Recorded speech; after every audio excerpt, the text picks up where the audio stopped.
creo que desde la intervención del profesor Páramo y los que venimos a continuación vamos a empezar a trabajar como en una secuencia de rastros de este pequeño señor Erasmus Reinfeldt, de los cuales, como decía Carlos, apenas tenemos algunos datos de ese rompecabezas. Algo que me llamó la atención desde que vi ese pequeño video, que lo recibí al día siguiente, que fue emitido en Viena, porque pues varios compañeros estaban asistiendo a este evento, son las reacciones que se han producido no solo en Colombia, sino también en Francia y en Alemania.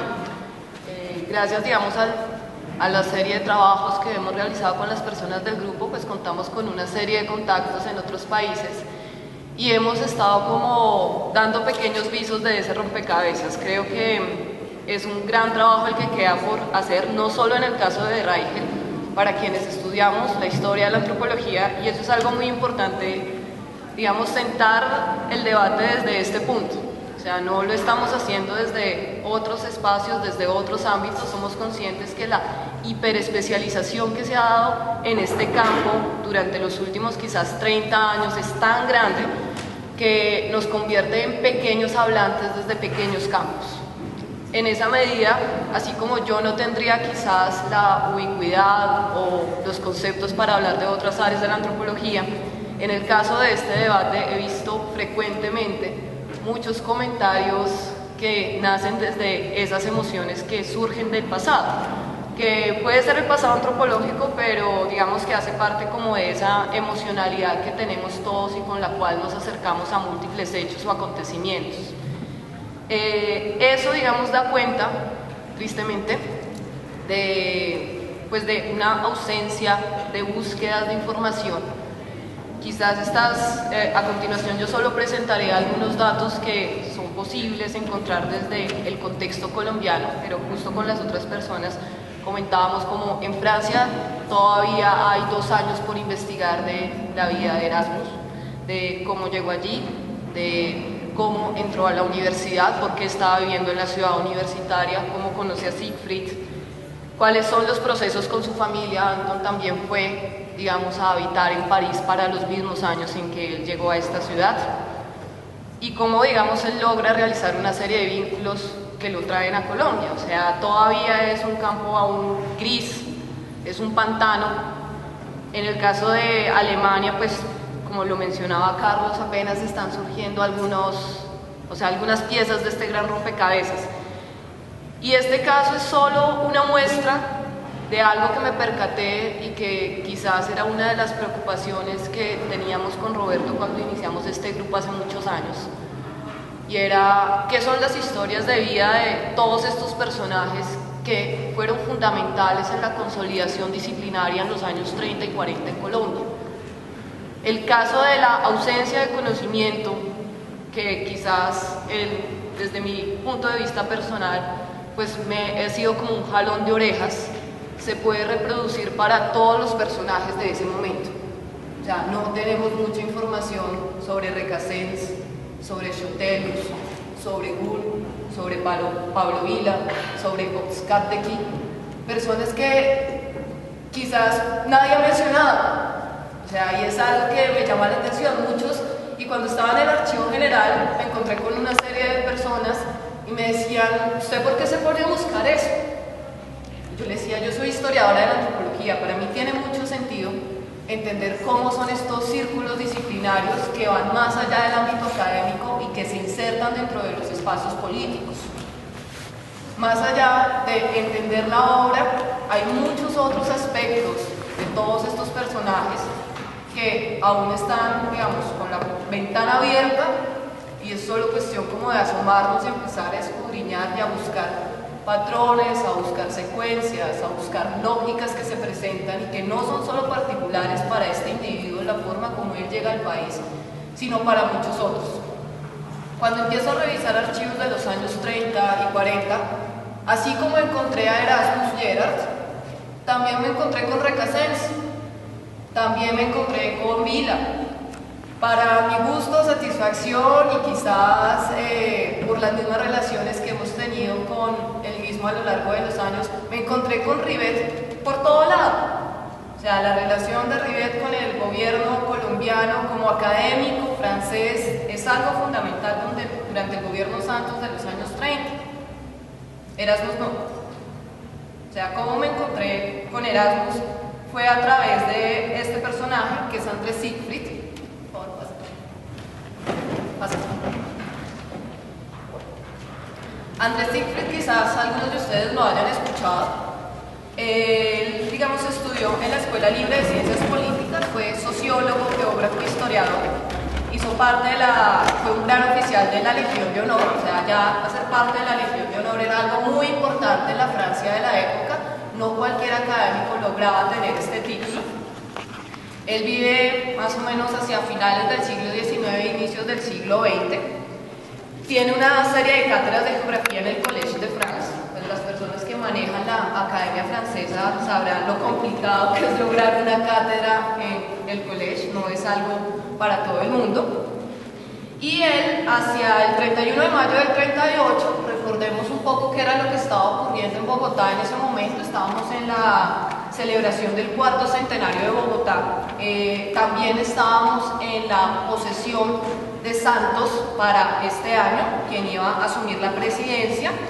Y una de las características que va a tener este gobierno no va a ser solo una relación diplomática con los otros países, sino que va a haber una preocupación permanente por el ingreso y el intercambio de académicos.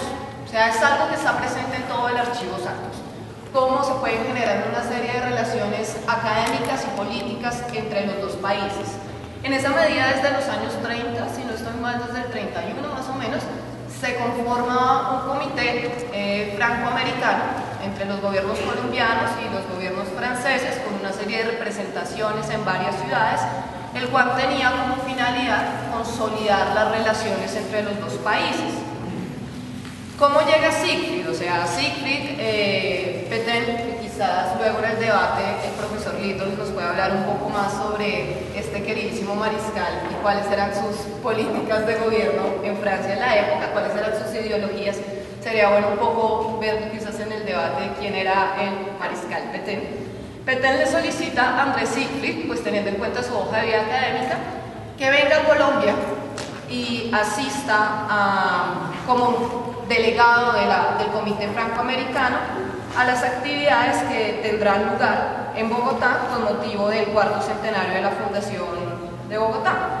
Entonces, pues aquí vemos una serie de documentos donde se presenta primero la solicitud del comité hacia Siegfried, pues pidiéndole que si él tiene tiempo de asistir a estos eventos, y se adjunta también el itinerario de actividades que va a llevar a cabo Siegfried a lo largo del tiempo que va a estar aquí en Colombia. En este itinerario, entonces, digamos, llama la atención en que hay una serie de conferencias de carácter académico. Es muy importante que él vaya a estar en la posesión del presidente. Esa posesión del presidente Santos en el año 1938 fue muy importante porque en prensa de ese momento, el tiempo, cromos, etcétera, vamos a encontrar como una pequeña representación del mundo ahí. O sea, todos aquellos con los que quería hacer relaciones, Santos buscó que enviaran una delegación a esta posesión. Lo otro es que con motivo del centenario de Bogotá también se realizó una exposición francesa como para, digamos, reanudar estos lazos entre los dos países. Si miran un poco, bueno, ahí más o menos se ve, básicamente Siegfried tenía una agenda bastante copada, tenía que pasar por todas las ciudades donde hubiese miembros o delegados del Comité Franco-Americano para entablar relaciones personales con ellos. Y puedes continuar a la siguiente. En la siguiente es una carta de nada más y nada menos que es nuestro queridísimo presidente francés, el mariscal Pétain, donde pues reconoce que Siegfried se encuentra muy contento porque Siegfried aceptó la participación en este centenario y donde, bueno, le pide amablemente a Colombia que se dé el apoyo y se le patrocine en todo lo que sea necesario en este momento. Y pues bueno, que dice, le garantizaría la composición del comité en Bogotá. Esto es como para que miremos las relaciones políticas que existían entre los dos países. O sea, son relaciones que van mucho más allá de generar tratados, valga la redundancia, de carácter político, de carácter económico. Es muy importante ver los movimientos intelectuales que se dan en este periodo.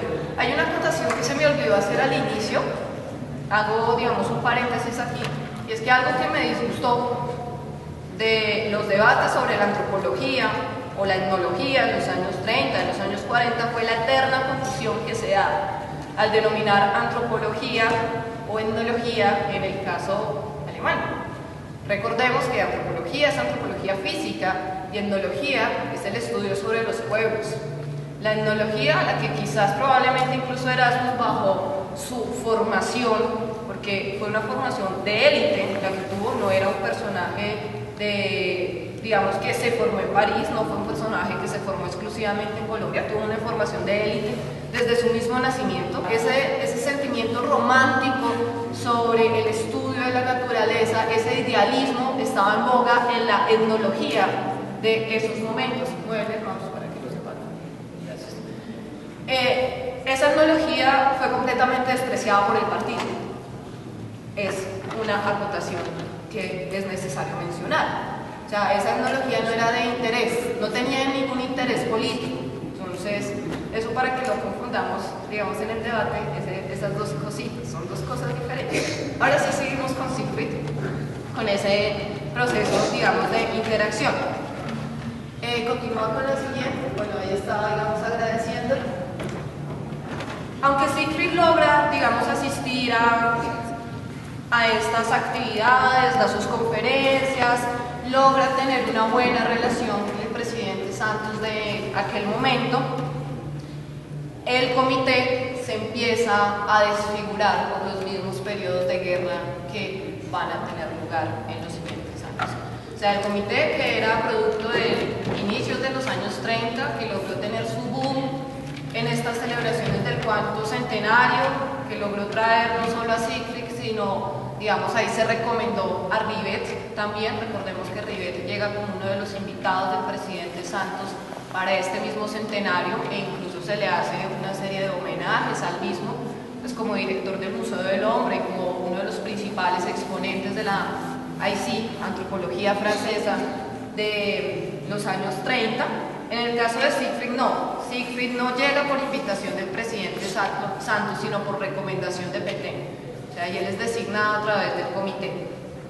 En el año 39, que es la carta que nosotros estamos viendo ahí, del 1 de marzo, se busca llevar, digamos, a feliz término este comité que se empieza a desfigurar a inicios del 39 con los procesos de guerra. Digamos, los segundos documentos que vamos a ver, el segundo grupo de documentos, esto porque luego voy a volver sobre quienes ustedes se estarán preguntando por qué le dio 5 minutos, 7 minutos a hablar de las relaciones políticas. Esto porque realmente Erasmus Reichel llega al país gracias a Siegfried. O sea, él es el que hace las cartas de recomendación para que él ingrese al país. El segundo tipo de documentos que hay, bueno, este es el último que tiene que ver también con Pétain y con el comité. Vamos a la creo que voy con mi de tiempo.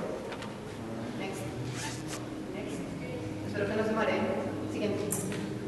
El segundo grupo de documentos que vamos a ver acá está relacionado con los procesos de migración durante los años 30, más que todo finales, o sea, estamos hablando de pleno proceso de entreguerra, año 38, año 39 e inicios de los 40. El ingreso al país no era sencillo. Había una constante, digamos, regulación desde la presidencia hacia las legaciones que existían en otros países. O sea, no se podía entrar de polizón al país. Era muy complicado. Incluso el presidente Santos solicitó a cada una de las legaciones, especialmente las de Francia, las de Bruselas, entre otras, que se le remitieran listados a Colombia con todos los pasaportes visados, para que en los puertos de Colombia se hiciera registro de quién entraba, quién no entraba y cuándo entraba. Por ejemplo, este primer documento que nosotros vemos ahí, vemos que hay una preocupación sobre evitar las inmigraciones excesivas o indeseables de europeos, dice ahí, que huyen de la situación política del continente. Digamos, a inicios de los 30 hay una gran migración de judíos hacia Colombia. Esta no es una de las migraciones a las cuales se le diera las puertas abiertas a final de los años 30, e incluso se va a cerrar el ingreso hacia los judíos y se va a decir que hay, digamos, migrantes de mejor categoría que otras por sus condiciones culturales, coloquémoslo en esos términos por evitar los comentarios que aparecen ahí, que ustedes lo pueden ver en la pantalla. Hay otra cuestión, y es que, digamos, para evitar la posibilidad de que se den pasaportes a cualquier persona, se toma como determinación que los únicos que pueden visar los pasaportes serán los cónsules colombianos. Es decir, que así estuvieras en París, si el cónsul no era colombiano, no podías hacer que te visara el pasaporte. Tenía que ser un cónsul de nacionalidad colombiana el que te visara el pasaporte para poder, digamos, ser válido en Colombia. Este otro documento, que es del 18 de noviembre del 38, que también es de la alegación de Colombia-Francia, vemos, digamos, lo que les comentaba hace un rato, la preocupación por la migración judía.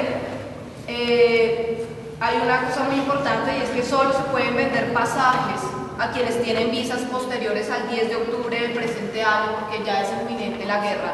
En ese momento ya es inminente esos procesos de migración, de movimiento que van a tener lugar, y entonces Colombia empieza a cerrar sus puertas muy, pues digamos, muy inteligentemente, coloquemos el término, y se insiste nuevamente en que solo son válidas las visas de los colombianos. Bueno, gracias.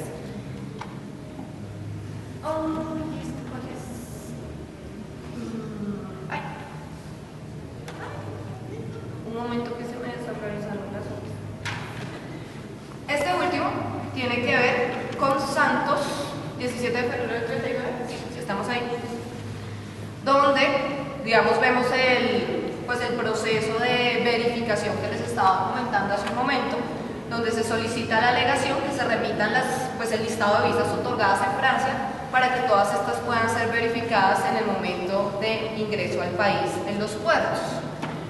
Eso, digamos que por un lado tenemos el contexto de quién era Siegfried, cómo hacen esos procesos de movilización política. Segundo, la migración en el país estuvo muy controlada. Hay algo muy interesante en lo que, digamos, vale llamar la atención, y es que muchos académicos le escribían a Santos recomendándole personas, o muchas personas que vivían en Colombia también le escribían a Santos solicitándole su naturalización, pues para no tener que volver a Europa en estos momentos de guerra.